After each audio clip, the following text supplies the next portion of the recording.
Oh, we also? Oh, no. I think I'm definitely gonna put some trick down. Hold on, dancing. Okay.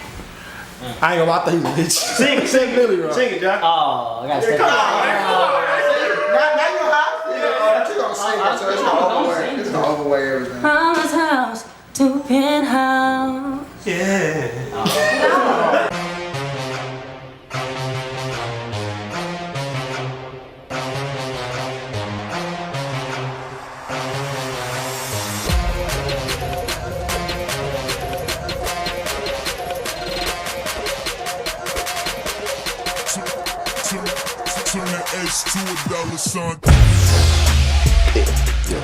I will get big checks. It's just what's going to happen. That's gonna happen. It's just going to happen, The bro. big check.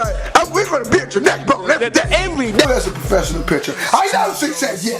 I built it from nothing. I don't give a fuck. What even qualifies you to tell somebody you're gonna fail? Like, are you like a MBA, like from Harvard? It's like, have you studied? If I gotta risk everything to do this shit, I'm gonna do it. Yeah.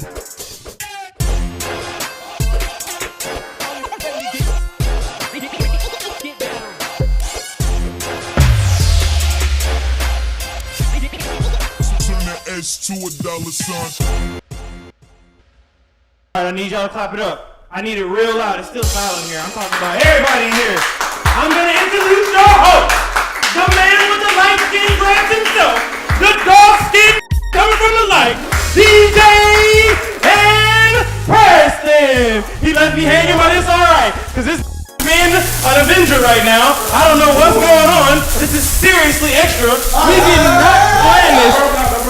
And he about to burn up the house. Yeah, it don't go out. Because it don't. It's gonna go out. It's gonna go out. Alex, you know what the fuck You can't stop it. This was not planned. This was not planned. We about to die. This is not planned. Dude, you have to take that out. Whoa.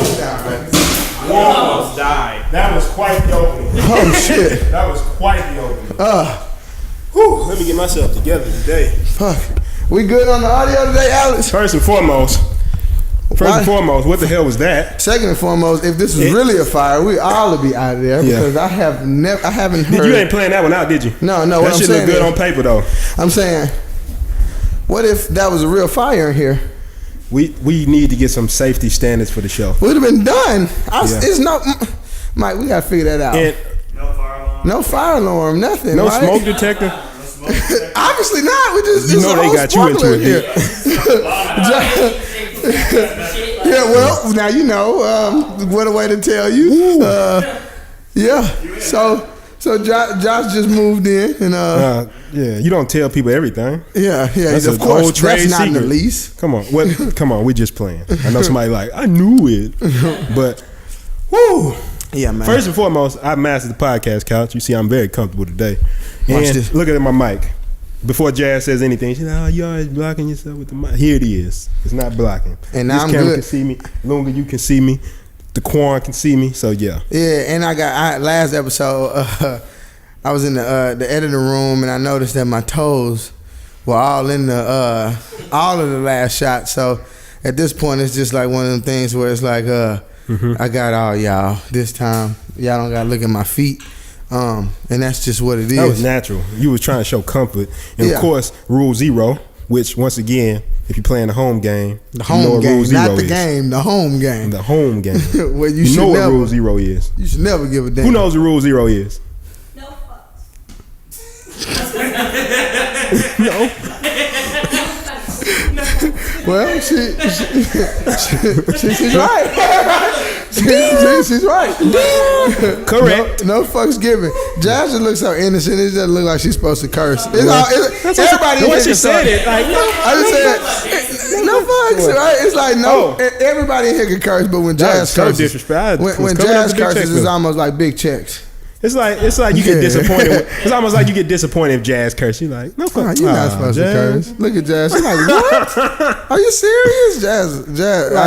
Like, don't feel bad, Jazz. There's certain stuff I say. People be like, I can't believe it. You're the entrepreneur. Yeah, you got a person's guy. page and then you hang with them. People be lost in the sauce, but it's like, come on, man. You know what somebody told me? I was in the car with a girl one time, right? I'm just talking to her regular, nothing crazy, right? Yeah. She said, I thought you would be talking about motivation. I said, what the fuck? You think I'm just about to you be... think I'm just getting in your car? So let me tell you about your life.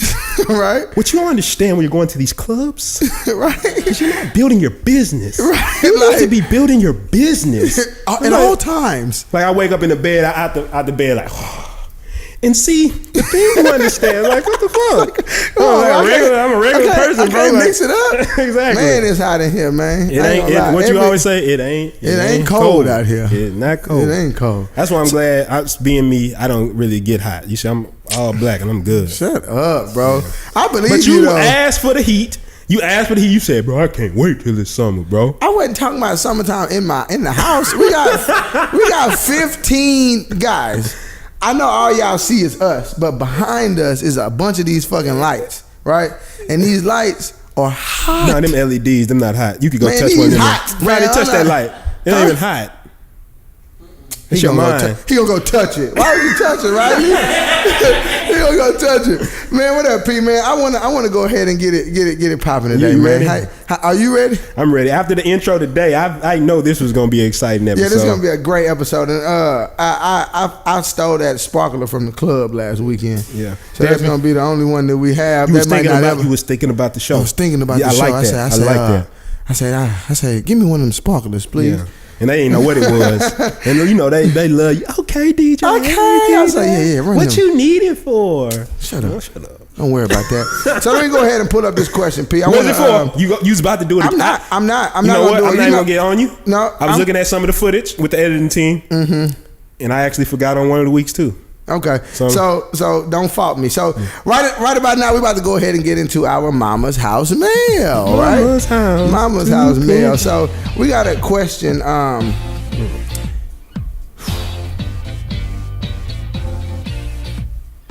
Yeah, you know he can't. Yeah.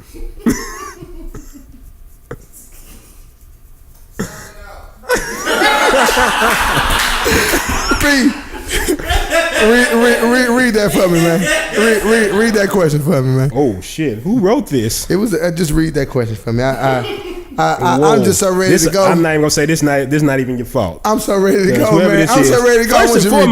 First and foremost, the person writing this in, I damn near don't even want to say your name because I don't want people to know you sent us this. Right. Because the structure on this. Look, hold on. Look, I be trying to.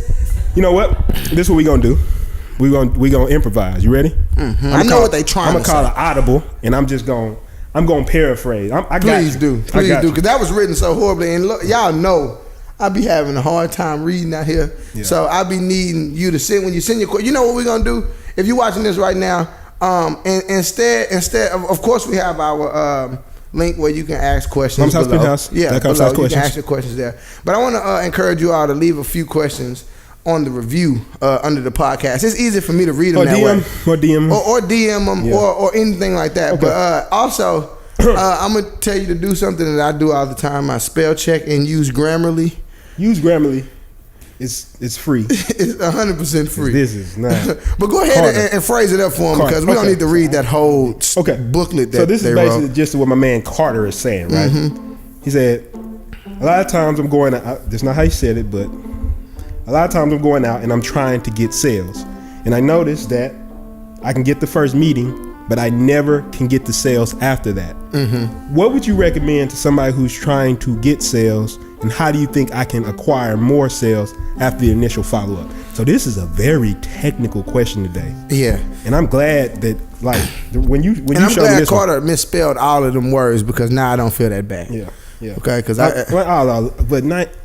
85% of them was spelled right. Structure and syntax. Oh my Jesus. And this is why we do this podcast because Carter, if you feel bad, we love you. We love you. I don't care about how you feel. First and foremost, sure. my co-host will tell you every day of the week he can't fucking read. I don't. Carter, Jazz told me a couple weeks ago. She's like, "You should learn how to spell." I say, "Fuck that." It's done. Okay, it's done. It already happened. I'm already made it too far without spelling, Josh. Grammarly. I'm just gonna go auto-correct it, and I'm just gonna go figure out how to spell it. And if I can't spell it, I'm gonna hit the little microphone on the phone, and we're gonna talk to the phone. Yeah, so that's just what's happening. That's a simple way to do it. That's just what's happening. But one thing I can do is sell, and that's what we're finna talk to Carter about. Okay. So you want to pop this one off? You want me to go first? I want you to go first because I got some shit that I want to talk about too within all of this. But Carter, I just want Carter to understand that today's episode is about to be one of them. But I think wait, just a second. Something just came to me. Whoa! Did it just come to me? Your spider sense tingling? My spider senses are tingling. Jazz scared of spiders. I'm gonna get that clip and send it to you. We're gonna let's put it in here. Yeah, Jazz scared of spiders. Put that in. Listen, you got it. I got a word that just came to me. I think. DJ. I think I'm on to something what is it, here. DJ? I think I'm on to something here. Holy shit! You know what the word I'm thinking about right now? We talked about this word plenty of times. We used to do our gratitude talks in the morning, and I told you it was one of my superpowers. It starts with an I. Come on. It starts with I? It starts with an I. It's one of my superpowers. One of the superpowers that I told you a long time ago that I've had. I can't read. With an I? Right? I can read, but I can't read. I'm always saying that, right? It starts with an I. It starts with an I, yes. 100% sure. Yeah, I'm 100% sure. So this word. I hope you don't say this word. Yeah, I'm about to say and it. it doesn't start with an I. Yes. That's all I'm going to say. It's one of my superpowers. We talked about it last episode, right? I know what your superpower is, but I think... you see where I'm going with this? I think you about to say... I like to see me see no. You know what? Please say it. Says you can't spell. So. I'm not gonna spell it for sure. I'm about to just say it. But my thing is, this is one of the things that allowed me to get to where I'm at right now, and one of the things that allowed me to pretty much do whatever I wanted to do because I had one superpower. What's that? If you don't know how to fluently read, if you don't know how to functionally spell, if you don't know how to do any of these things properly, there is one superpower that can get you past all of these humps. And I believe that this superpower is empathy. Oh shit! I knew it. No, I didn't spell shit. But you said start with an I. It start with an E. Well, there are several. Hey, look.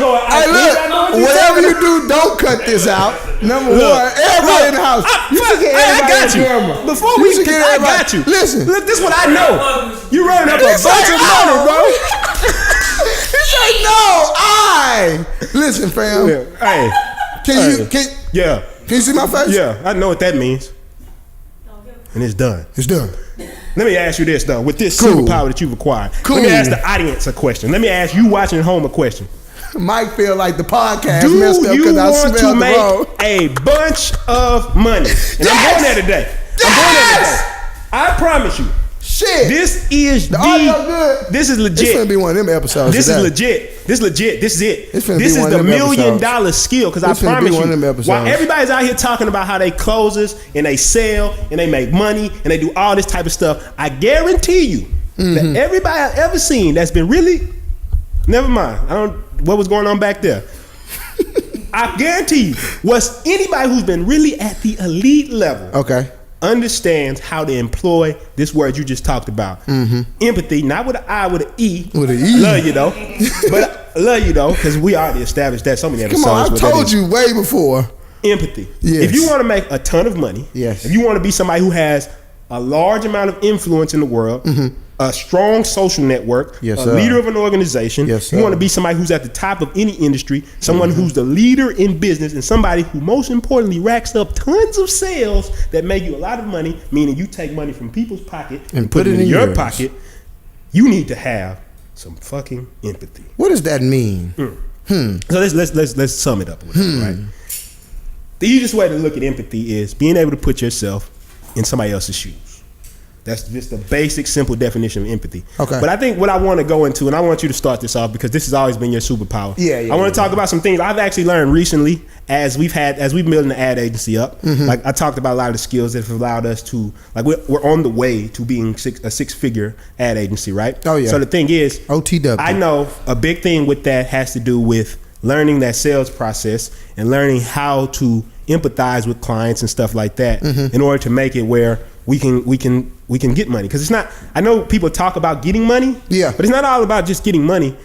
It's about helping people too. Exactly. So I guess I want to let you start off with that since we had that preface or anything like that, and talk about some of the things you learned about how empathy is a powerful tool, and then we're going to go on some very technical stuff about how we can use this for sales. Yeah. So, I know Carter for instance, and this is just something that I know that he said he was having a problem with, right? So he's getting the deals, right? So a lot of times we get a lot of clients and we go in lead generation. And we get a lot of course, lead generation. But I was trying to dumb it down a little bit, of course. But listen, we get a lot of clients and we go to them, of course, and we have a lot of meetings with them, right?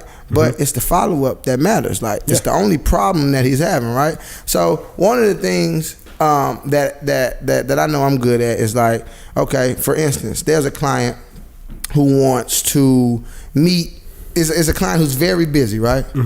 Right? And we can either give him the runaround, like trying to get him to come over there by us, or we can try to get him to meet us at the nearest Starbucks. But we know that this, okay, for the preacher, for example, right? Okay. One of the clients that we was just dealing with, we knew that if we put ourselves in his shoes, he probably didn't want to drive all the way across town to come to our office to meet with us and do all those type of things. So we understood that. And this is just a small example. Yeah, go one layer deeper. Why wouldn't he want to do that? Why wouldn't he want to do it, right? Because he's running. He has a bunch of things going on. He's building his church up. He got a lot of construction going on over there. He had church service. He had a lot of stuff going on that he was doing. So we had to understand and put ourselves in his shoes and say, okay, boom, maybe he doesn't want to drive, take time out of his day, which is fine because you're serving. We're creating a service for him. Yeah. So in certain situations, you just have to understand that you have to put yourself in another person's shoes. Yeah. Now, I'm not saying this is what Carter was dealing with or anything like that. This is just a particular situation that we were dealing with in the past and which allowed us to close a deal. Yeah. And I don't think it was just because we drove to him. Now, it was other things that we did within the sale, like using certain languages that persuade people to take certain actions and using embedded commands and all that type of stuff. But one of the things that I know that is very powerful, very, very, very, very powerful is empathy. Is putting yourself in a client's shoes. Okay, I'll give you another example. So at first when me and P created the ad agency, and for those of you who don't know, we created a digital marketing agency. What a digital marketing agency does is it pretty much gets people customers, right? At the plain and simple. At the plain and simple point. You want more now, customers? Of course, we get them for you. If you want more customers, you're watching a podcast with two individuals who go out cold and get customers for any business. Is what we do. But my thing is, before we redid the business model, correct? Yeah. Before we redid the business model, we were selling websites, right? So when we talking about empathy, we sat back down and we looked at each other. We said, okay, P, what does our client want, right? Yeah. And it seems so simple, right? Seems so but I guarantee simple. You go around the room. I guess you want like here? Anybody here. They probably know it now because we've kind of said it or whatever, right? Yeah, right. But, yeah. Like it seems simple, and you in your mind you're like, okay, I know what they want, but it's really one simple thing that anybody who owns a business wants. Customers, right? So what we did, I guess we keep saying it sounds so simple because we made the mistake, but I don't think it's that simple though. No, it's not. Right? Because you start to say, okay, say for instance, you're very talented in something, so you believe that you have to sell that talent, right? Yeah. But you're not empathizing with the person that you're selling it to. You're just not thinking about what they want, right? Great quote. You want to hear a great quote? Go ahead. It's like when you go in and sell somebody, people are not concerned with what you can do. Yeah. They're concerned with what you can do for them. Exactly. So it's like I can run into a business and run down a list of 40 different techniques and strategies and all my credentials of all I've done in marketing and stuff like that. All they're going to look at me and say is, that's all fine. But what can you do? What are you going to do? And then what I'm going to look back to them and say, you know what I'm going to say, D?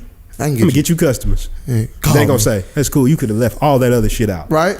Because the thing is what I understand about empathy is like, let's take a business owner.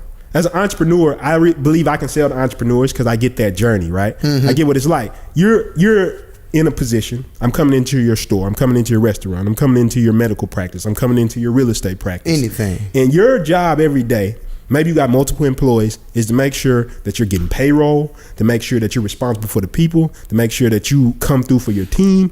And that's no matter what business it is. Yeah, yes, no matter what the business. No matter what business it is. And most importantly, that you're keeping the lights on. Exactly. That you keep the money flowing in. So when I come in and I tell you, hey, you know what? I can build you a beautiful website. The only reason you care about a beautiful website is because you believe it's going to drive you more customers. If I come in and tell you, I'm going to teach you your team building skills and stuff like that, the only reason you give a fuck about team building because you believe it's going to drive you more customers. When you do something branding and marketing, the only reason you give a damn about branding and marketing is because at the end of that pipeline, you believe it's about to be more customers. And once you understand that, that's the biggest thing that I feel like when I was early doing business, that I was dancing around because I hadn't figured it out yet. I hadn't figured out, how do I get you more customers? Anybody sitting in here right now, if you want to start a business, anybody watching right now, if you want to start a business, I guarantee I can tell you the first thing you're going to run into. What is that? How do I fucking get somebody to buy something? I guarantee it. I guarantee it. And if you don't run into that, count yourself lucky because I've only seen about 2 people I know personally who haven't had that problem. This man right here. Everybody else struggles. I got this. They don't even know how to turn it into a product. Well, you know what we didn't talk about? What's that? Is other forms of, not forms of empathy, but there's other places you can use empathy in, correct? So, for instance, I have a bunch of friends, right? Yeah. So, one of the things that I do is when boys get together, we tend to rank on each other, right? Yeah. So, if you don't know what rank means, if you don't know what rank is, it's just roast. Like, all those are chop. Yeah, all of those things. But basically, that tease. There's a good one. What did you say?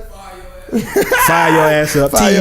Tease you. Tease is a more like national word for ranking and chopping and stuff like that. But so we just gave you insight. If you ever hear say, "Yo, I'm chopping on," it's teasing. Teasing. That's all it is, right? It's just some down south lingo that a lot of us use to describe that term. But basically, there are certain things that you don't want to, like. Okay, say for instance, I know my friend father passed away, right? Yeah. So I wouldn't in a chopping battle or in a chopping battle. What am I talking about? That's why your dad dead. Yeah, that's why your dad dead. It's like okay. Say some shit like, man, it's dead, just like your dad. Yeah, like.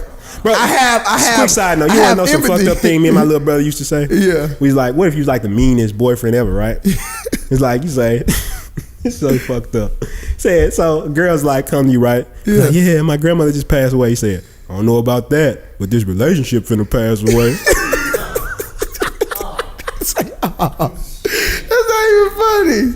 That's not even funny. Exactly, but I wouldn't do that. I wouldn't do no shit like that. But that's the point. You wouldn't do that because you understand it, right? Of course. That's why it's funny because it's like you too savage. Yeah, that's just you don't understand what it's like to have your grandmother pass away. Exactly. And you've talked about that too. So it's like. Understanding, literally putting yourself in somebody else's shoes is literally understanding how they're going to feel before they feel it. And if you do this to a lot of people, when you do start your business, which is the key to what I did, I had a lot of empathy for a lot of different people. I understood so many different people. When it was time for me to sell stuff, they trusted me. Yeah. I think empathy brings trust, right? If you display it correctly, if you understand, if I understand you, if you genuinely give a shit, or if I genuinely understand you, if I have empathy for you or anything that we're talking about, I believe that it'll allow you to trust me a little bit more in certain situations. And then when it's time for me to say, hey P, I do this, I do that, it'll be a little bit smoother, right? Great concept. 7 Habits of Highly Effective People. They call it emotional bank account, right? Okay. So emotional bank account is like, let's say me and you as friends, you ask me to do something and I do it for you, right? Or let's say I just keep my word often, all the time, right? Well, then I have there's a lot more you're willing to do for me. So remember a while back when the whole situation happened where the car got towed and I didn't have the money on me. I was like, give it to me, I'll give you back to you, right? Yeah. You may have been less willing to do that if I didn't have a track record of always keeping my word. Exactly. Somebody else you might have been like, because they had withdrawn too much from the emotional bank account. Yeah. Anybody, you can see this in your life. Let's say a friend calls you right now. There's certain friends you don't want to give money. Okay. Because they've asked you for too much shit and they haven't paid you back or they haven't kept their word. Yeah. So their what they've deposited in your emotional bank account is low. But every action where you help somebody out, you do something for each other, it builds up the emotional bank account. So even me, I can't just keep asking you for shit and you keep doing it. But if I built up, like you've built up a lot of emotional capital with me, right? So you can ask me for stuff and it's like, that's cool. I ain't tripping. It's DJ, right? And then you're going to do other stuff where it's like, you get what I'm saying? And I believe that's really a powerful tool of empathy. But I guess a big thing with the empathy too, I would say, you know what the biggest barrier I think to empathy is? We've talked about pride and ego, but I think it's the little me, right? Because I think with Not business, the little me, like it's me. It should be like this. They should just not buy the little from old me. me. They should buy from me. They should buy from me. I look how remember good remember this one. Support black businesses. Support Shut it. up, Support bro. me. We talked about that before. Don't get me hot in here, man. Be the best, and that's the end of that. Yeah. Be the best, and that's the end of that. I say this, right, with this. I don't know why there's this thing where people are so fucking full of themselves. We talked about this a lot of times too, but who are you, right? You walk in somebody's business, who are and the you first thing you factor. think is, I got a nice website. Yeah. I got a good presentation package. My shit is really good. I have great lyrics. I'm about to change the game, right? Nobody gives a fuck. Not one Going back person. to the main thing, nothing's important to them until you make it relevant to them. Exactly. Right? Everything I'm doing in business, I know the only reason I'm valuable to a business is because I do something for them. Otherwise, why am I here? Same thing when it comes to friends and stuff like that.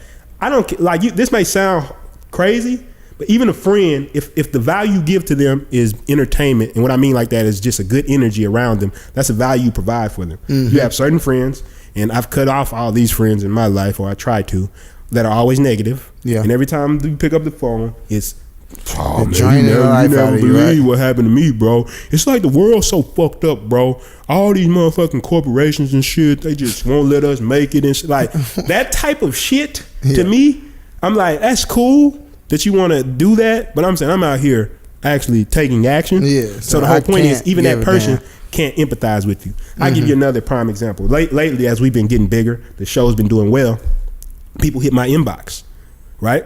Hey, what's up, Princeton? I want to shadow you. Can you drop some knowledge on me? Can you teach me something? And you have to ask yourself, right? Yeah. If you watching somebody's Understand. feed, you see Even- all this damn content coming across the feed. You see, I film a show. I have an ad agency and stuff like this, right? And you want to reach me. Do you think that the best way to reach me is just saying, hey, bro, drop some knowledge on me? Yeah, like put yourself in. Put the person that's in your DMs. I encourage them to put themselves in your shoes, right? I just want I think somebody the asked reason me- I think the reason why you just explained everything that you do, right? It's like I always have people talking about certain things that we've already covered on the podcast, and they get offended when I send them the link to the whole podcast that we spoke an hour about the specific topic, right? So it's like put yourself in my shoes. I'm about to go do a bunch of different things. I'm actually helping you. That's what we're doing. That's what this whole I'm creating thing this is because for. I can't talk to everybody. It's not a thing. We can't go out and reach everybody. What you was about to say though? No, I'm saying basically though, because there was a guy, he sent me this message. He's like, what do you do? I was like, look at my story, so we could connect. But then the next thing, he sent me like a 2-paragraph thing about all this shit he wants me to explain to him about what I do, right? Yeah. He may even try to sell me, going back to your sales thing or whatever, right? Which is fine. But my whole point is, in my busy day, and I see 2 paragraphs, out of all the shit we do you think I'm about to read that? Yeah, no, can't. And then I know what that leads. It's like, oh, he's stuck up. He doesn't want. He doesn't want. But if you can put yourself in another person's shoes, you would clearly understand that this man is working. This man is building things. This man is doing a bunch of things. This is why if I was to go if I want to be a boxer, I'm not finna go DM Floyd Mayweather and ask him to teach me the box. Teach me the box, man. Yeah. He can't. Yeah. And the reason why you don't. The reason why you don't do that, and why nobody, I believe, nobody in their right mind. Somebody's probably doing Somebody that. has, of course. Nobody in their right mind has DM Floyd Mayweather is because you have some sense of empathy in your head. A lot of times we understand it, and a lot of times we use it, but we don't even know what it is. It's another prime example, a very simple example. You take a very beautiful woman, right? Yeah. You dudes DM them, right? All the time. Do you realize how many DMs are coming through? They can't. You know what I'm saying? Yeah, I hate to be crude. You know how many dick pics are coming through? Yeah. Because my thing is, what I'm saying with it is this, right? That may sound crazy, but the point I'm getting at is you try to DM like, why they not responding to me? Yeah, why they not responding to They little probably old have not me, even right? seen that shit. When it's like every beautiful girl I know it just says 99 up there. which is Instagram basically like you can't get it. no more Your shit DM. says 99. Yeah, I and can't nobody. I don't even want to tell them what's in there. Yeah, I don't even I want don't to want to explore that. Yeah, I heard. Yeah, you know what's in there.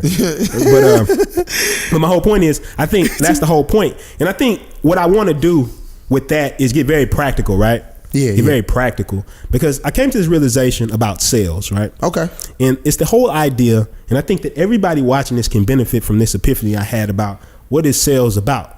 Yeah. So and I think this is a very important topic, and anybody that's listening, I encourage you to take out a sheet of paper and a pen, because this is about to be one of them parts of the episode. It's like we talked about this before. It's like always the part where I start fucking up spelling and then we get in. You see, I did that disclaimer. Yeah. If this your first time watching this, I fuck you already up said every the day. disclaimer. So anybody who writes a comment or says anything, you'll say, "Bro, we already addressed that." Yeah. Please, but it's a part of the show where it starts to kick up and get in the gear. So it's like you start getting it start getting loose. You know what I'm saying? The feet start getting kicked up on the couch and all type of stuff like that. But this is that part. So I encourage you to get a piece of paper and go ahead and I wanted to give that little lead in because shit.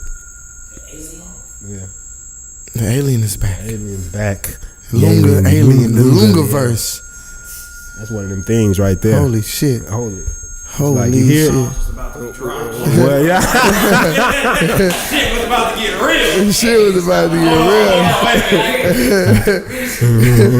real. Yeah, we was about to drop so much knowledge about sales. Literally though. And I like to talk about sales really fast, Pete, not to cut you off. And Lunga, I'm glad that the aliens are stopping by again. Yeah. They don't want you to talk about this. Yeah, the aliens don't want us to talk about this. But basically, they're coming down to get these because they sell up there too. This is some knowledge. Yeah, this is some good stuff. I wonder if that's gonna pick up. If you're not a famous artist, and even if you are these things I'm about to name, it's still imperative that you understand what sales are, right? And I think that before we go into it and how empathy ties into sales a little bit, I do kind of want to give a brief summary of what sales is and how it helped you and how it helped me, and then I want to kind of go into what we was just going. But I know that if you're not a basketball player, a professional basketball player, if you're not a rapper, where you going? You see where I'm going? If you're not a famous rapper, I think those are the only three that I can think of right now. It's a bunch. You haven't gone through school and got a high paying job. Not even that. That's what I'm saying, because if you're not those three things that make a lot of money, and this might be a couple more NASCAR racer. Anything that's kind of like you got to blow up to do it. Yeah, like a NASCAR race. I believe you know what I'm saying, NASCAR. If you're not an athlete, or a musician, I believe that understanding sales is so imperative. I would argue that even musicians and stuff today, I guarantee they knew the stuff that we teach people in the ad agencies, we teach these corporations, they can blow themselves up. Just smash everybody in the market. Think about this, and I'm not gonna go too deep in this because I'm just talking to you.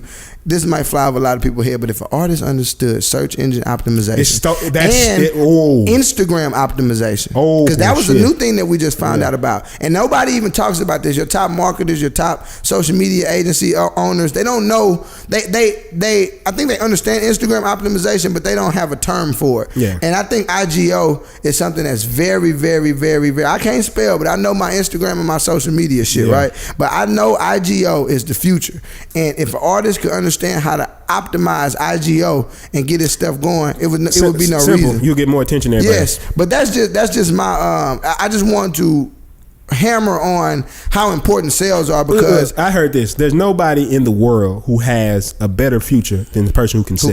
You'll never be broke. You can't be. Like, think about it. We walk into a restaurant. Like, we can go to a shopping mall. We can go down to downtown Houston, and one of them skyscrapers with all the businesses in there, right? And we can walk in there and we can bring money out of it. Now think about what I'm telling you. You waking up every day, you like, man, I gotta go to a job, whatever, right? If you could wake up and say, you know what, I'm just gonna sell my shit. It's 2:00 right now. Still gonna be some people over there. I'm about to walk in there and I'm about to sell some shit. I think understanding what I'm about to tell you about the idea of what a sale is even about will help my boy Carter, because what we're telling you, what people don't understand about the sale is what makes a person buy from you anyway. Yeah. So with this whole idea, what I'm going to talk about, what I figured out what the sale is about, and it's epiphany I had recently, honestly, that improved every way I sell. And I learned this from a couple places, from building 7-figure funnels for clients, like the online marketing aspect of it, and then also learning this from just going out and selling over and over and learning about follow-up. So learn about these things. That's key. Yeah, follow up's huge. That's and key. I'm gonna give the app that I use. But you know, follow up is just like retargeting on the ad. Yeah, it's the same. It's the same concept. All of it's the same. And that's what I'm explaining. It's gonna be whoa. Yeah. Right? When let me hear it. Hopefully they appreciate this. But then I'll say this one last thing, whatever. Right? I'm also gonna give you an app that can help you with this. So it'll manage your relationships and stuff like that. Yeah, I'm gonna drop that app that I use. Okay. Because it helped me. It made me a sale. A lot of sales. Yeah. This week. So let me ask a question. I'll pose it to everybody here or whatever, right? Okay. We talked about funnels on here before. Maybe we've never talked about funnels. This is about to be one of those episodes where we I think this is actually the first episode where we getting this in depth. Told everybody what we actually do. Yeah, okay. I know we talk about it to the people on cast a lot, but I just pretty much dropped it. So this is I think it just entered a new tier. Yeah.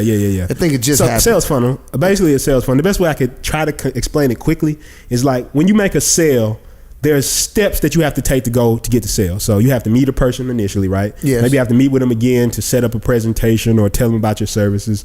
Then after that, you might have to send them a contract or something. Then eventually they sign it, they close it, right? Mm-hmm. All those steps would be a funnel. It's like you put a bunch of people at the top of the funnel, but you're not going to convert everybody, right? Exactly. So 100 people go on the top, maybe 20 come out the bottom. Yeah, and this is a more mundane way to think about it. If I was to give somebody a flyer to meet in my restaurant, I met a bunch of people, gave them a flyer. Yeah. Now they all came to my restaurant. Now all of them might not buy anything, but the people who came, they might like it. Depending on if they loved it, they might come back and become retainers. Yeah. And if you're good, you have a process to convert those leads. Yes. Into sales. Right? Into sales. But I guess. And I think if you know about sales, that's not new shit. You're not like, whoa, you just blew me away or whatever, right? Yeah. But what I really think I've never heard anybody talk about is what is the purpose of that funnel? Yes. And combining a couple different things is how I got to this. So in online marketing, right? In online marketing, this is a basic funnel, what you'll look like. Yeah. You'll go somewhere, let's say somebody's IG page, they'll have a link in their bio, or you go to somebody's website, or they'll see somebody like you, and you'll send them somewhere. Yeah. And when they get there, they might get there and you give them like the 10 to like what's a good niche that people somebody name like social media, the top 10 strategies for social, like the top 10 strategies to become an Instagram god, exactly. Right? So you like, oh shit, I want to be an Instagram guy, right? Mm-hmm. So you get on my email list. Mm-hmm.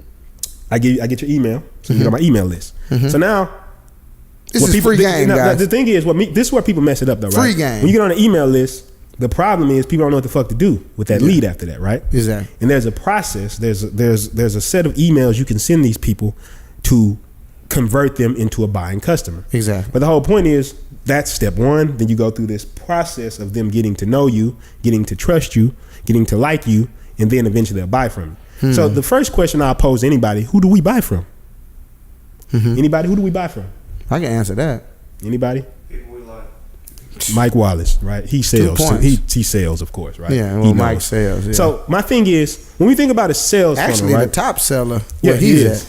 Yeah. So what I'm thinking about, when we think about what people buy for, we have to understand that we only buy from people from a certain small amount of criteria, especially. So the first thing we have to establish is the buying difficulty, right? Yeah. Of what you're doing. Okay. $1 piece of gum. I'm pretty sure as long as, I'm at a regular store, something out here, and you want some gum, you don't need to trust me that much. It's a $1 piece of gum. You'll give me the fucking gum. You'll buy the gum from me for $1 if you want it, right? Hey, here's some gum.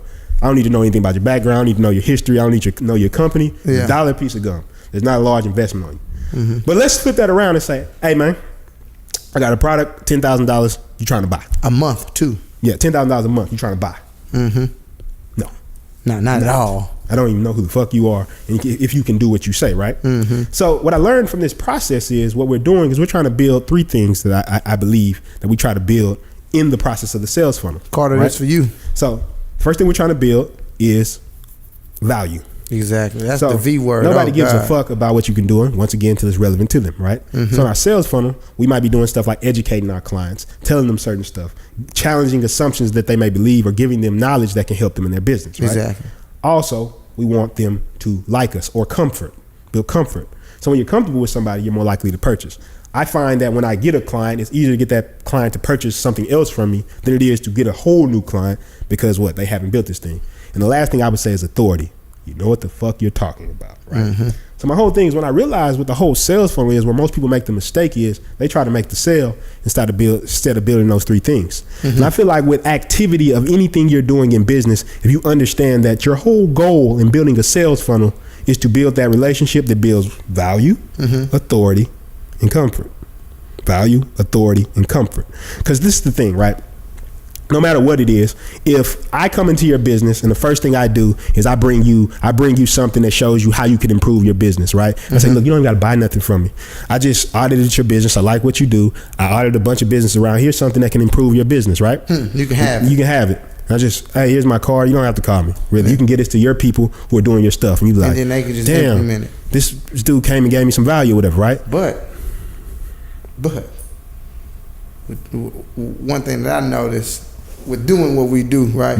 A lot of people just can't execute a large amount of value. Well, of course, and that's just a thing. So that's why you give it to that's people. to tell somebody who's like scared of like, what if I give them that and they take my stuff, or whatever, right? Yeah, give it to them. 99.9% of the time it's not gonna happen, because I guarantee so many people doing social media wrong is ridiculous. So many people doing everything wrong. Like, the website is terrible, media. Everything. So the thing is this, right? Okay, so I come in and give you that value, right? So I come in again and I start showing you all these things you could improve, right? Like you could do this, and this is why you want to improve it. This is how you build a sales funnel out. This is how you do all this shit, right? What have I done? Authority. And he's like, okay, providing me value. He fucking knows what he's talking about or whatever, right? And then from there, I may follow up with you a couple times, talk with you a little bit about what's going on in your life, some of your frustrations and stuff like that. And I want to talk about something that you can use to walk into a sale to make more sales. Something I use, it's a strategy I use to make more sales. But you build up this process where now not only do they know you know what you're talking about, not only do you provide value, but they also are comfortable with you. Now you're in a position where you can make a bigger sale. What I realize is when you build a sales funnel online, there's these different phases where you give shit away. Free course, right? Here's a free course. Yeah. What does this do? Okay, value, authority, right? Over time, just going through my funnel and seeing my videos and stuff like that, you feel comfortable with me to purchase something. If I'm gonna ask you to make a $3,000 purchase, best believe you got to know who the fuck I am before you willing to do that. Exactly. If you selling $2 bottles of water, but you don't have to build too much authority or any of that shit, because it's a $2 bottle of water. I was in New York with my brother. It's hot. Dude on the side of the road had some bottles. Yeah. There you go. I wasn't like, I wonder what if he has his health regulations, or y'all got a permit? I just had y'all little boys got a permit. Right? So what I'm saying, we're not worried about that shit, right? Yeah. So I think the whole point is, if I'm talking to him, I'm saying, when you go to these customers, what's gonna make a person jettison themselves from you, right? Yeah. And I recently had a client that I learned this, and I guess we could talk about the power of follow up. And I think this is something that you could chime in, because I think what you're excellent at doing is it all ties into empathy, though. It all ties into empathy. That's what I'm saying. Like, something I believe you're so excellent at is following up and retaining people in your network. And I believe that's so powerful. So you even just talk to that idea of like, maybe even what your methodology behind that is. Well, I one of the things that I want to talk about right now, man, is you know they say when you lose your sight, your hearing becomes better. Yeah. Right? When you lose your hearing, your sight becomes better, vice versa. Your five senses, or however many senses you may have. I know it's five. I know it's five. I like to, come on, let me do what I do, man. Right. But my thing is, I said that to say, I've talked about this a lot of times, bro. Yeah. I clearly, of course, I can read, I can spell stuff out and really read, right? I can read, if I can really read the BIG, I know it says like big, and then checks. Like, I know you know that one, though. Yeah, I know that one. But what I'm saying is, my spelling isn't clearly strong, right? Yeah. But I have other tools that are way stronger than anybody's in this world. And there's one of them is what you just said, keeping a person in my network. I understood at a very young age, man, all I had to do was continue to provide value and then continue to conversate with people, and the world was mine, right? All I had to do was put myself in other people's shoes and understand, okay, all right, this is what they don't like, so I just won't do that again. Okay, this is what they do like, let's give them more of that, right? Yeah. This is what they don't like, this is what they do like, let's just combine these things up and just make a healthy relationship. Whether it's with a woman or one of my friends, I've always cultivated strong relationships, and they always rolled over into somehow, some way. We ended up doing business together and getting some type of money, whether it was $10,000 to $10,000, all the way up to $50,000. It doesn't matter what the number is. Basically, what I'm saying is, my true superpower won't really even be seen on this episode. It won't be seen on the podcast. It won't be seen at all. It would have to be you understanding what following up is, and of course being in my network to see how I work it and how I do it. But basically all it is literally like the key word of this episode is empathy, correct? So what I'm saying is, following up with individuals and doing all of this type of stuff, the only thing that you really need to understand while doing all of this stuff, sales, anything, right? Anything, it's not the only thing you need to know, but one of the most powerful things is empathy. Understanding how to put yourself in another person's shoes and why you want to even put yourself in that person's shoes. Even when you're making sales, you need to put yourself in the customer's shoes because you need to understand what they want. It's a powerful skill, right? It's actually the skill that leads to the most sales, because if I'm selling hair products, I'm not going to put on my commercials to promote it me in a park playing in sand. It's like with an audience that doesn't give a shit about that. And then target it to I don't know, targeted to kids who don't buy anything, right? So my thing is understanding the audience and understanding your people. It's all empathy. It's all empathy. There's a great book by Peter Drucker, right? He's like the most prolific management consultant to ever live, right? Yeah. And he said a business's first job is to generate a customer. How do you generate a customer? By having empathy, knowing what they want. I don't give a shit what you do. As an entrepreneur, like entrepreneurs always brag about not having a boss, right? You know who our boss is? All those people. All those people we go into their offices and shit because they want results, and that's what they want. Can we get them results? And why would they want results? On layer one, you be like, they want results, they want to make more money. We already talked about this. What does it get you? That was empathy. Yeah. Think about it. In the middle of a show, this may sound stupid that I'm hammering on this, right? Middle of a show, Jazz sneezes behind the camera. He thinks, say bless you. See, I swear that may seem so little, so small, but I guarantee if you get the reason he's like that, you would understand his superpower. The fact his brain just processed that shit that quickly, like, hey, bless you. Even though he's doing this, right? So while he's doing the show, he still thought about somebody else. Did y'all catch that? Yeah. While he's still doing this, look at all this shit. There's cameras and all this type of stuff in here. While he's doing this, he still thought to say bless you. My whole point is, it's little stuff like that I catch, and that's one of my superpowers. Yeah. That I catch the mechanics of shit, right? It's little stuff that I observe, that I see like that really puts people at a different level to me. It just puts them at a higher level. Your ability to maintain a network and stuff like that is stuff I've learned from or whatever, right? To improve my skills with developing networks and stuff like that. And I think that's the whole thing. When you first met me, like you always said, you didn't come to me like everybody else came to me. You know how many people call me a day? You know how many people hit me up a day? Whether it's friends, family, and stuff like this, say, bro, can you drop some knowledge on me? Can you give me Can you give me the game? Can you teach me about marketing? Can you do this, right? And they're only doing this now after they see me coming up. After everybody saw $10,000 in 48 hours, now everybody wants to know the game, right? But here's the thing. I don't even give a shit about getting away with knowledge. You know how I am. Yeah. I'll talk to death. It's out here for you. I'll talk to death, right? It's out here for you, man. Instead of coming and thinking, what does he need? Yeah. What does he need, right? Yeah. Like you was the only person who did that. You like, man, I see you got a lot of shit, man. How about I help you get this or help you get this? And it's like, I'm automatically gonna give back to that. And I think that's one of the cognitive biases. Reciprocity. We talked about it before. We did talk about it on the show. Reciprocity. Before. When a person gives to you, you just every time we say cognitive bias, I know somebody just lets it go by. They just won't search it. Fuck that shit. They just won't look up the cognitive biases. Reciprocity is one of my favorite ones though, because it breaks down the psychology of a human's brain. Yeah, just give. Sometimes on the episodes I want to go deep, but we only have a short period of time. I can get into game theory, like what game theory is and shit like that. Don't do it to them. Don't do it. Because my thing is that it's like it explains why you should reciprocate. Why it's always better to cooperate. But maybe another episode we'll talk about what game theory is and stuff like that. Because I mean, it just goes back to this idea of it's all a give and take relationship. And I believe the thing is, like, I'll tell you a recent story. So there's a guy, real estate client that we had, and I went to his office. I did, the whole sales process, and afterwards, I sent him the stuff. It seemed like it was good, but he didn't come through. Yeah. Now I could have ended right there, right? Oh shit, he didn't want to buy the services, or whatever, right? I said, nah, fuck the sale, right? Yeah. This is a person who's having trouble I'm just gonna see what they got going, right? Yeah. So just hit him up every once in a while, talk to him, see how his business is going, right? Well, now after a while, he just out of the blue said, "Man, I still am interested, right?"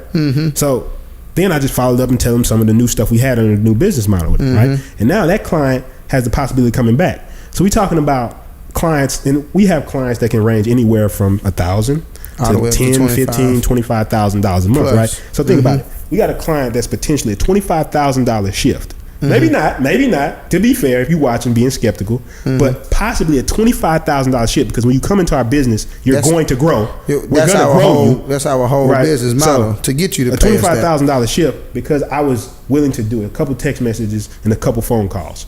The thing is, what I'm saying is, when you think about some shit that's simplistic, instead of sitting back and thinking to yourself all the time, every time I see people all the fucking time, all they can talk about is why their day is so bad. When a friend calls you on the phone and says how bad their day is, I'm gonna tell you they lack empathy.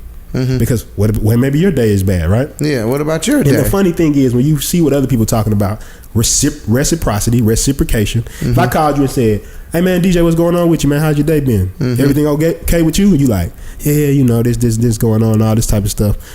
The next response usually is what? What's going on with you? That's simple to understand. Yeah. And then I'm going through this. And I don't even have to go into it, right? My whole point is, I'm always trying to provide value. And I think it's so simple, right? I'll tell you something. If you want to know a simple sales formula anybody can employ, you can take this shit tomorrow and use this to sell more people. I'm gonna tell it. I'm gonna give away the game. Give it away. It's not even that hard, right? This is where most salespeople fuck up, right? Walk into your office. Let's use you as a scenario. I walk into your office. "Hey DJ, I got this shit that's gonna change your life, right? It's about to change your life or whatever, right? Do you want to buy it?" No. Of course not, right? No, I don't. Let's switch it up. "Hey, how's it going, DJ? What's up? Let me ask you some of the things some of the frustrations you're dealing with right now." Well, I'm currently launching my new e-commerce stuff, but I just can't get no fucking customers. Damn, you can't get no customers with that, right? Yeah. So let me ask you something. What would getting customers mean to you? Well, first of all, I would be able to move out of my rinky-dink ass house, right? Okay. And then I'd be able to get a better car, and then my girlfriend would shut the fuck up, because your girlfriend's been I would tripping? just be able to give her a bunch of money. Then my little niece, right? She be coming over on Thursdays, and we don't have to sit down and eat fucking watermelons no more. Maybe I can go take her to Frank's, right? Yeah. And we get some slices of pizza. Oh, I like Frank's. My bike got stole, so maybe I can get another bike, and then we can go like driving around and shit. I don't have to keep renting the fucking downtown bikes and making snaps, acting like I'm riding my bike, but really somebody stole my shit. Yeah. So I think more customers will fix all of that shit. Yeah. So if I told you, right, you know what? He's always. And this is what I'm telling you. Damn, that's quick. But now I come in after you said all that, I say, "You know what, DJ? This is what I'm gonna help you do, man. I'm about to help you make sure that you the person who can always support your family. You got your little niece doing this right here. It's gonna make sure that you can take your niece out. Your girl, your little bitty niece, right? Your little bitty niece, man. Your girl. I told you, I'm gonna be talking to clients after, man. Listen, man, I got customers, man. That's all I got for you. You want your little bitty niece to go get your little bitty pizza, man? I'm gonna get you your little. Take her to Frank's. Take her to Frank's, man. Your girlfriend. Take her to Bombay, man. Your girlfriend. You are gonna be able to travel all across the world. Yeah, you gonna buy her a car, man. Your little bitty gal, man. We gonna get her a car. Oh, I'm about to put you in a better house, or whatever, right? The whole point is, I'm selling this exact same shit, but how much more powerful and how much more potent is it to you? Because I've molded it to your concerns. Yeah, you put yourself in my shoes. The problem is, most people don't even go in there and listen to what the person wants. They go in trying to sell. When I go in trying to uncover problems. And anybody in sales would agree that the first thing you need to do is understand the client's frustrations, their problems and concerns, and address those concerns. Empathy. That is the key to sales. It's not, oh yeah, I'm about to teach you how to do a reversal. So when they say this, then you say this thing over there. It's it's not what the fuck it is. Some of my sales are so, bro, you see me close clients, you're like, what'd you go in there and do? I swear, bro, some of this shit, sometimes I'm not even talking that much. I'm just sitting there. They solving the problem for you. Yeah, and I think if I could do this, like, okay. Yeah. And what do you want to do in the future? Okay. Well, what I do can do that. Let's get this started. I'm feeling good about this. Versus me trying to go in there, hey man, I can change your life. You don't know. Yeah. You don't know if you can change that fucking life. And I think that's the big thing about the whole sales process. If you go in there thinking, I care, let me find out what this person's concern is, and then let me try to solve that problem for them, just that alone will generate more sales. I want to do an interesting experiment with everybody here, and this is something I learned that's very cool about storytelling. Right? Okay. Empathetic storytelling, and I promise you, add this to storytelling, you'll really run it up. And I know we're running too. We're gonna take some questions, but yeah, we're gonna take some questions. We can go in on this one all day, but okay. So I'm going to give you a scenario of two storytellers, right? Okay. And everybody, you can just listen to this. You'll be able to observe this very quickly. One person comes in, I call you. Hey, what's up, man? So let me tell you about my day, right? Mm-hmm. So I woke up this morning. I got out of bed. I was sitting there on the couch, and then I went to the store. Then not only that, I was at the store, and this person walked up to you, and it just made me feel so crazy because I'd never seen this person in a long time, right? Mm-hmm. Now, most people, if you're watching the home game, you probably nodded off a little bit during that. Mm-hmm. I'm going to tell you exactly why, and this shit is so weird once I do it, right? Let me do the story again, right? Mm-hmm. I didn't even hear the first story. Yeah, I know. Everybody tunes out because it's too many. I'll explain it. Okay, so I woke up this morning, right? Okay. And you know when you wake up in the morning and you have that feeling like, oh shit, man, this is gonna be an amazing day. Yeah. Now I walked down to the store, and you know who I saw? I saw somebody I haven't seen in a long time. You know what it's like to see somebody you haven't seen in a long time? Yeah. Everybody here, how much different did that feel? I'm engaged in the conversation now. Different, yeah. Right? Just because I changed I to you, empathy. When people tell stories, they're so caught on their fucking selves, right? Mm-hmm. Like, oh, it's me, right? When we get on this podcast, we're saying you. This is about you. Yeah. Mom's House, the Penthouse was created for you. It may sound corny. It was created for you. Why do you think we're sitting here? This is for you. Yeah. I'm doing this for you. Nobody I know I came from sleeping on the floor and not having nobody who would tell me this shit. Nobody's going to tell me this shit. They're not going to sit on a podcast and take time out their day and say, hey, how can I give something to you? How can I do something for you, right? Yeah. And because of that, what does the life look like? Everybody you giving value. Even when you get on the mic and MC, what are you trying to do? I'm just trying to make sure that everybody has a good time. Which means not DJ's cool on the mic. Yeah. Everybody has a good time. So you'll say shit that's funny, and it'll change the way you act. And when you hear that little story structure, you see why people are bad at telling stories and shit like that. It's because they make the stories about them. Everybody wants, you know what everybody's favorite topic is? What is it? Themselves. Yeah, right? Like, nobody, I'll say this in a later episode. If this is your first time hearing this, I want everybody here to understand, everybody in here. And this is nothing personal to do with anybody. It's just the fact of the matter. Nobody truly gives a fuck about you. Josh, you know I've talked about this so many times, but it's actually been my MO. You want to test it? Yeah. Everybody can test. I'm going to tell you a simple test. Anytime you take a group pic, who do you look at first? Yourself, baby. Come on. You don't go and say, let me see what's name doing in this pitch. You go, where I'm at. Where I'm at. I'm good. If I'm good, I gotta take the L. Then you start looking at everybody else. Then you look at who you care about next. Mm-hmm. Oh, that boy. And then, what's name cool too in this hoe. Yeah. You don't give, bro. It's all of us have it, right? Yeah. But here's the opportunity. If you understand that about somebody, how much more powerful are you?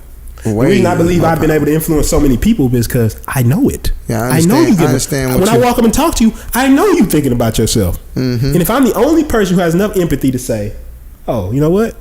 Fuck me right now. What you want?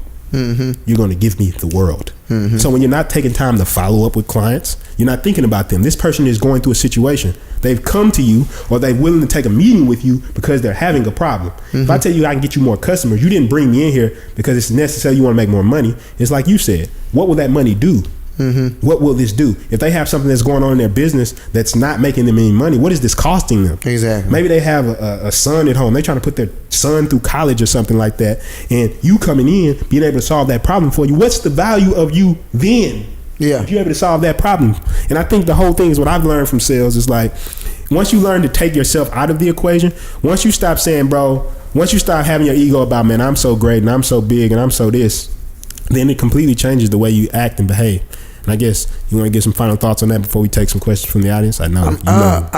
It just becomes this thing with me, man. It's just more so. I just understand. Like, we can talk until we can write a whole fucking rap album about empathy. But I just understand that in sales, mm-hmm. in life, in relationships, in anything, understanding empathy is what pushes a person forward. If you ever wonder how I make somebody, if you ever wonder how I make somebody let that damn fly in here. Yeah, I'm gonna slap the shit out of him. Yeah, I'm gonna get him. It's cool. But I'm saying, if you ever understand, if you ever watching this podcast and you want to know how I make so much money and I can't do the things that you're so good at, like spelling, right? Everybody in this bitch was just laughing at me. Grammar. Yeah, and you got these really see that detailed, fly? pretentious sentences that, by the way, Yeah, nobody gives a fuck because nobody reads that shit. That's what's Nobody funny. They don't tell you, reads like, let me tell you something. He meandered around the park in a circuitous manner. Like nobody gives a fuck. You know what the truth is? I think some people are so good at shit that don't matter. It gets offensive when somebody's not good at it, right? Yeah. And it's like, we all good at spelling. I want a spelling bee. And it's like, let me ask you this. Oh, shut the empathy fuck again. up. Empathy again, right? Right? I understand why. Do you understand people? people? This is what I'm saying. Can this you is spell why, people, This is right? why you get a person? You saying you can't spell is an insult to people, right? Yeah. You gotta think. You imagine going to Harvard. Yeah, Harvard. You got your PhD, right? PhD. You done 7 years. Seven years. You got that hoe. You like, man, I'm a Harvard grad. Yeah. You walk in our ad agency one day. I'm saying, all right. Yeah, I'm CEO and stuff like this. Hey, meet DJ. This is who's gonna be over you, right? And he reading. Yeah. So. Shit. How you say this? Yeah. Hey, you got. Yeah. Okay. So this You what went you. to Harvard, This right? what you. This what you gonna be doing. This what you gonna be shit. doing. Yeah. You like. He said, "Bro, did you go get a PhD?" Nah, bro. Nah, actually, I don't even fuck with that shit. Yeah, actually. So I could see how you'd be pissed. Yeah. That you did all that work and somebody like this is coming in because they understand something you didn't. Even people who have those degrees who get very high up, they're people who have very high social skills. And I'm always going to touch on that. And empathy. That's all it is. And the person with massive empathy who understands, one, how to go to a market and say, how do I address a need? How to talk to the people around and how to make sure they get what they want. Past just money. Just what do you really want? What do you really want? Right? Once you can dig even deep with like you, that, right? Let's take it deeper than that. Even with you, right? It's a man with a bunch of skills. And Jazz, I know we're going over time. We're about to go ahead and go to our questions in just a second. Yeah. But this is just something that me and him It's so been- passionate yeah. about. I just believe that even with you, right? Even with you, even a man of your stature, I told people, everybody in here, I've always told them that they're gonna have to write books about Princeton Hicks, and that's just the way I feel about you, bro. And that's just real. That's real rap, right? And if they don't write books about your shit, fuck it, we gonna write them motherfuckers. Yeah. But what I'm saying is, even with a man like you, right? Take me for example. All I did was just show you empathy. All I did, and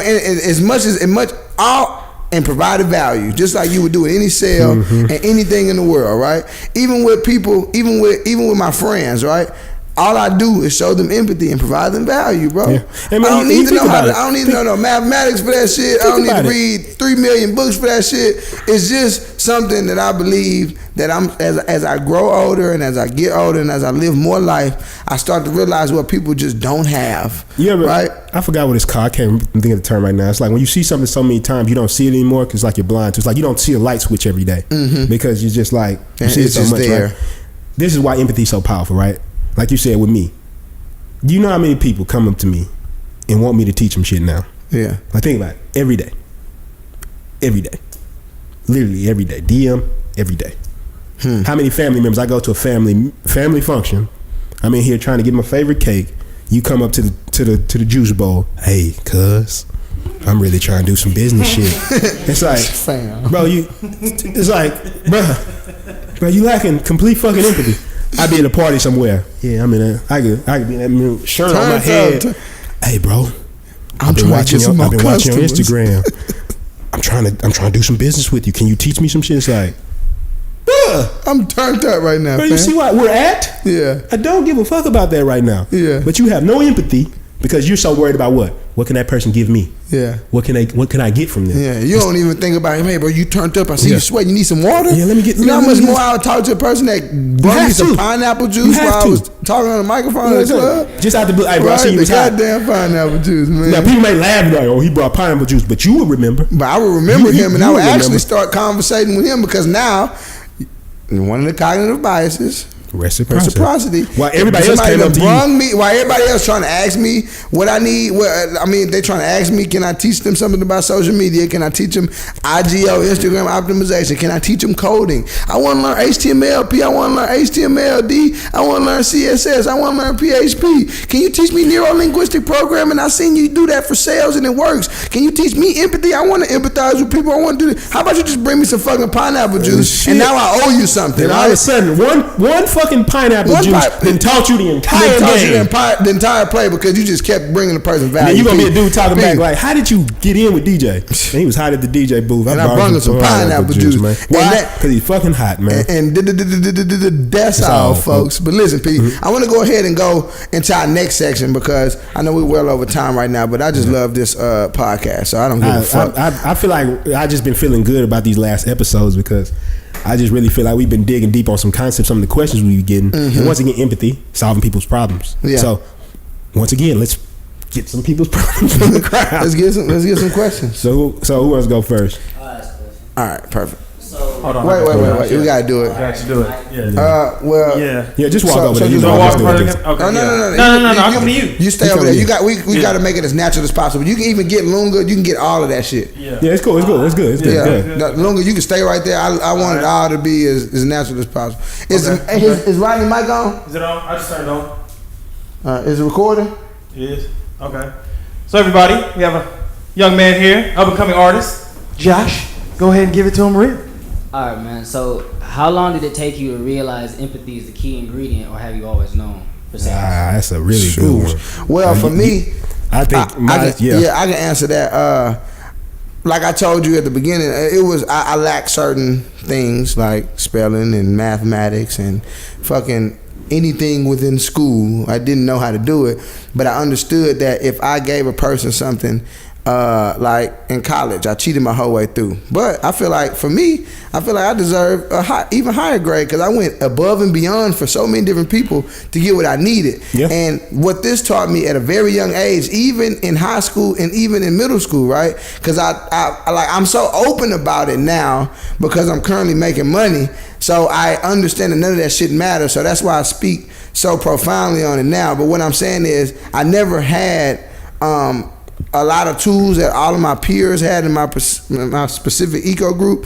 Excuse me. I never had those. I never had those tools, so it allowed me to always hammer on empathy. So for me, I always had it, but I didn't know what it was until I got a little bit higher up, and I understood. And that's why I'm glad I'm here. Yeah, I for sure didn't. See, I'm gonna tell you who I am, right?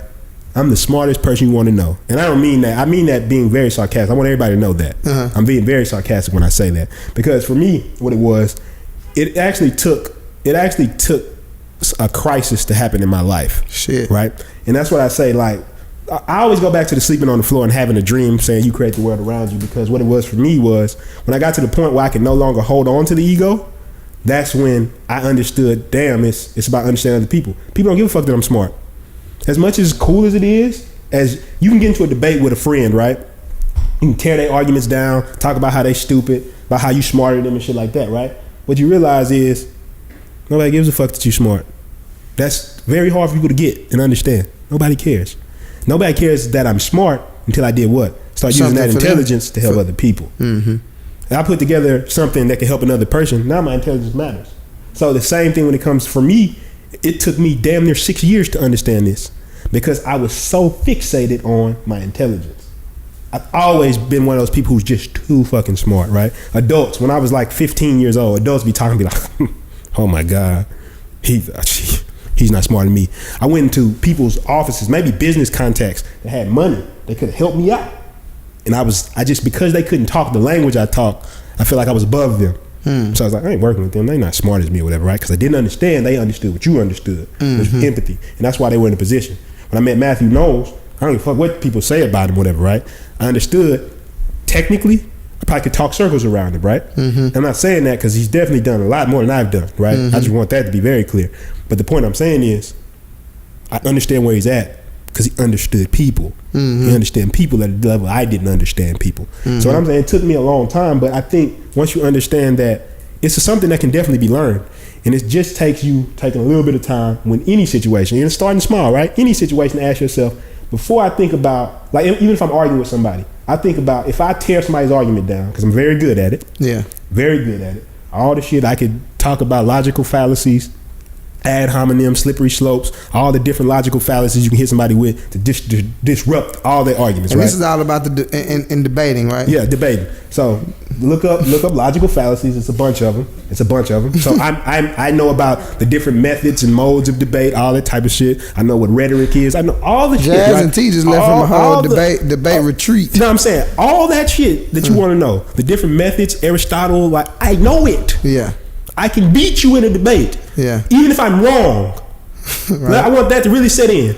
Even if I'm wrong, I could destroy your argument. But in the end of it, what does it matter? That I beat you in a debate and everybody around you like, damn, I beat you. How you feel about me? That even though you knew you was right and you felt something, it was something that was near and dear to your heart. Yeah. I just tore that shit down because I wanted to be better than you in the debate. Instead of saying, hey, D, I see this as something that's really important to you.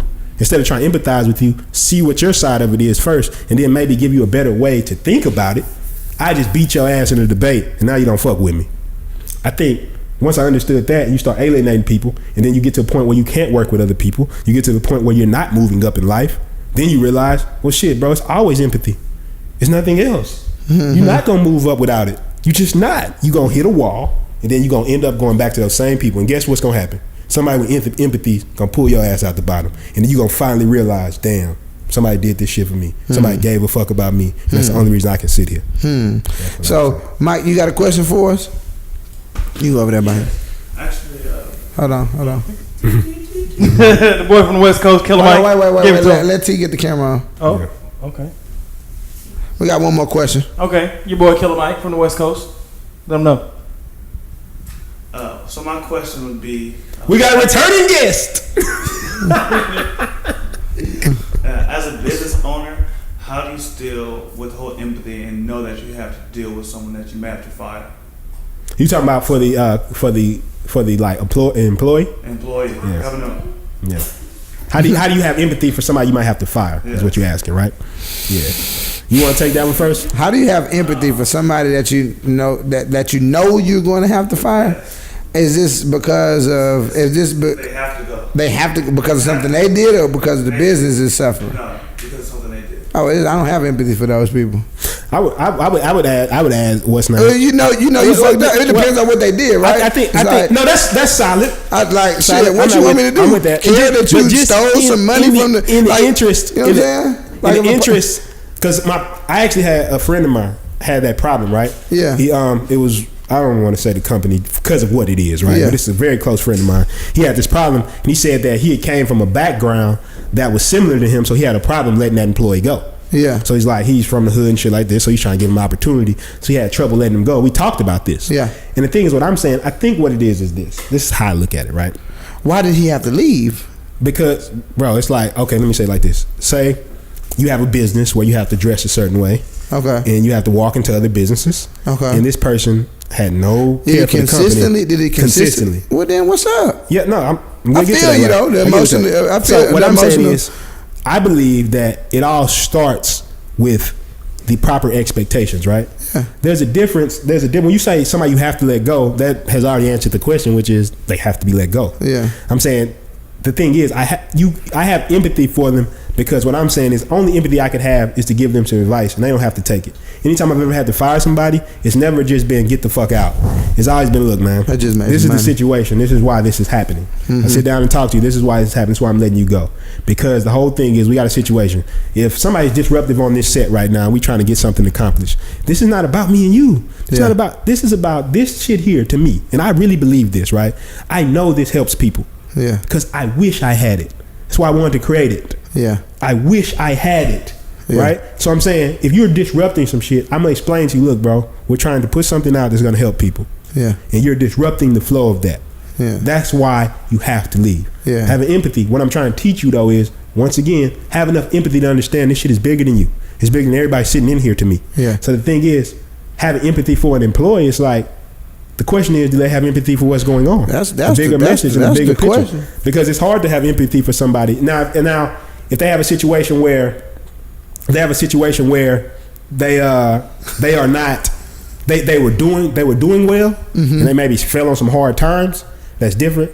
But they just fucking up. I mean, get your ass. They gotta go, man. Get your ass That's out. my final answer. Shit, Mike, I answered yours the first time you asked, man. For if he tripping, he's slipping, man. He tripping, got he's to go. slipping, and he's out the door. He's out the door, Jack. But with that being said, you want to go ahead and get into your final thoughts from the Penthouse? I Yeah. mean, I know we could go long on empathy, but shit, we already about 20 minutes over. iTunes gonna be like, damn. Y'all uploading some big and files, Jazz Jack. be like, what are y'all doing?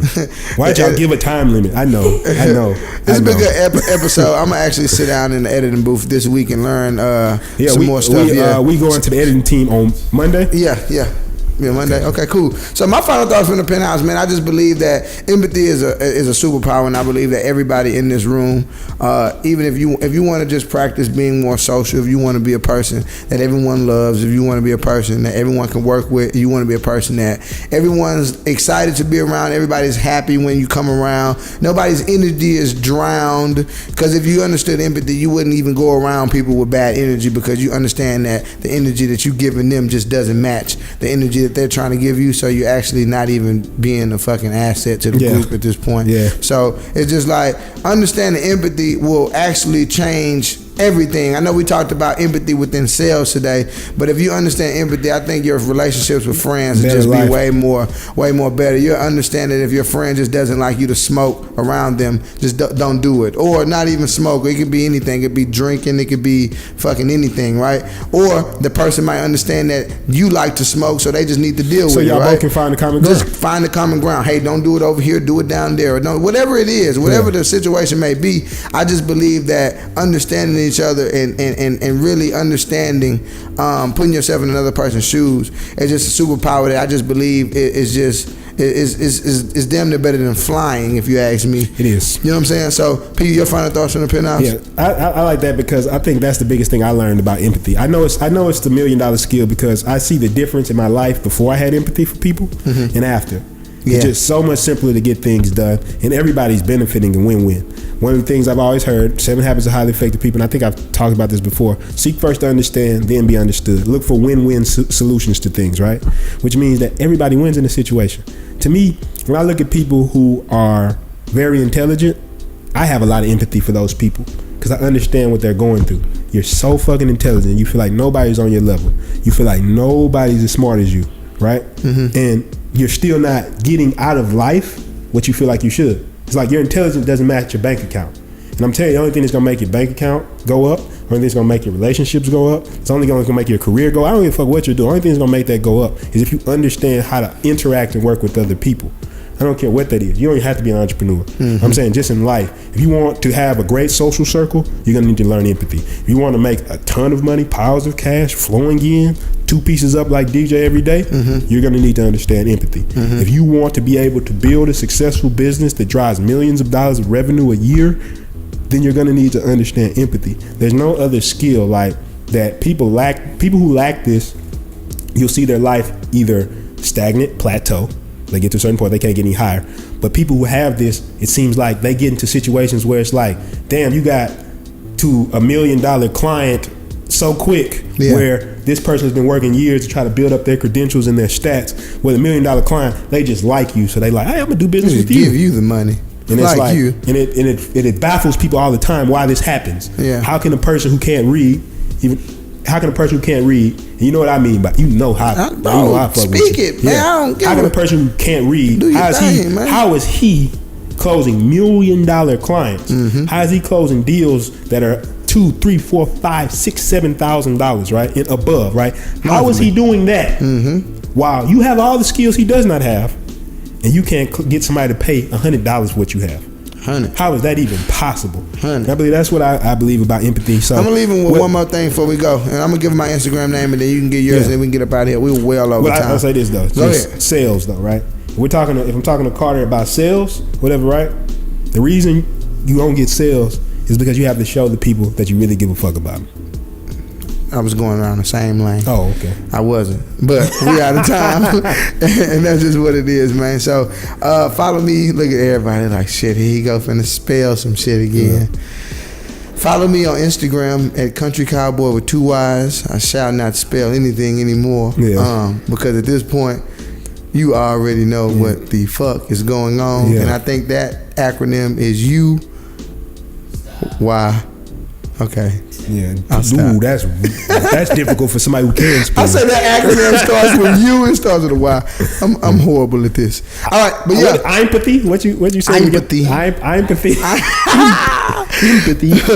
My website is in the bio. Actually, I'm leading everybody to Mama's House and Penthouse. That shit at the beginning of the show. I'm leading. Play it back again if you want to, man. Make a joke out of it. Play it in my funeral too, so everybody won't be crying in there. Damn, I'm trying to have a lit funeral. Yeah, that's Please. Me too. You too? Yeah. Prop me up in the corner, Josh, and everybody can take pictures, sit on my lap. Y'all don't like the way that sound? No? I ain't sitting on that. I'm not doing this. You not gonna sit on my lap? I'm gonna be like this. With some shades, like and book DJ McDaniels to DJ that thing. DJ McDaniels be old as hell in there. Bounce music DJ at the McDaniels be all that. But yeah, I'm actually leading everybody now. Country Bumpkins is under construction right now, so everybody just make your way to Mama's House at Penthouse. Is in my bio on Instagram. You can definitely follow us and find everything that we do, all our content. A new podcast is definitely coming soon. Mama's House Raw. It'll be completely unedited. It'll be all uploaded files between me and P, just talking about back office baloney and all types of stuff like that. Mm-hmm. That's going to be a very interesting podcast because these would be like the finales where you come here and you see us talking about big checks, Hey Bodega Bomb, all types of stuff like that, the Massive Action Movement, the Cineverse, the ad agency, the digital ad agency, everything that you might be able to hear us speaking about on... Best way to get your questions answered too. And on there too. So yeah, I believe that Mama's House Raw will be a podcast that everybody will want to check out too. We'll definitely let you know when that's available. Other than that, P, what you got? Preston Hicks on everything. PRINSTONHICKS. It's not happening. It's not happening. But it almost, when you think about it too much, like it's gonna happen. Yeah. But it's not gonna happen. But anyway, that's on everything though. Instagram, Twitter, all that type of stuff. If you want to find out more, takingmassiveaction.com. Always, if you want to be a member of our audience and get your question answered live here with us, mamashouseatpenthouse.com/audience. Want your questions on here? mamashouseatpenthouse.com/questions. And besides that, just remember, think about other people before you just think about yourself all the time. You can find me at takingmassiveaction.com. Anything else? I'm gone.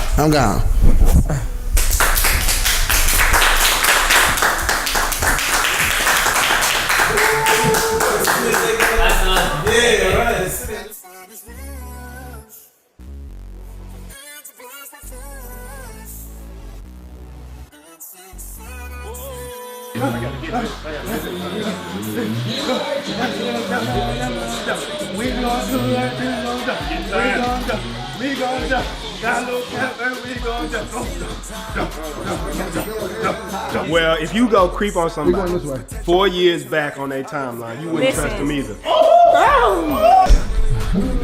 We are now here with Princeton's Popping Podcast on Mama's House to Take. Man, whoever came up with that is brilliant. 6. It's Princeton's Popping Podcast. It is Princeton's Popping Podcast. Princeton's Popping Podcast. Yes.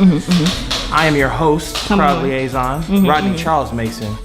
2, not 1, but 2. You the one. I am the one. Everybody else is 2s and 3s. Hold on, someone's talking that's to my right.